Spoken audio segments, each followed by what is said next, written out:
Voter ID card দিয়ে আপনি দেশে যাইতে পারবেন। কারা পারবেন কথাগুলো আগে শুনবেন, এরপরে যোগাযোগ করবেন। কক্সবাজার, সিলেট এবং চট্টগ্রামের লোক বাদে যারা অন্যান্য জেলার লোক আছেন, তারা শুধু ভোটার আইডি কার্ড যদি আপনার থাকে, original voter ID card, original কোনো জন্ম নিবন্ধন দিয়ে হবে না, ভোটার আইডি কার্ড হলে আপনারা খুব সহজেই ট্রাভেল পাসের মাধ্যমে দেশে যেতে পারবেন। যারা নদী পথে আসছিলেন, পাসপোর্ট কোনোদিন করেন নাই, শুধু তারা। অর্থাৎ আমার কথাগুলো ভালো করে আবার টাইনে টেনে শুনেন, শোনার পরে বুঝা এরপরে যোগাযোগ করবেন। এরপরে কক্সবাজারে যারা আসছে, ভোটার আইডি থাকলেও তাদের ইমেইল লাগবে।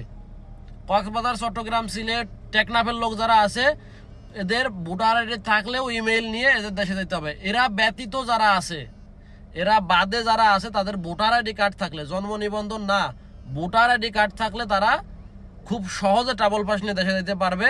প্রোফাইলে থাকা হোয়াটসঅ্যাপে যোগাযোগ করবেন।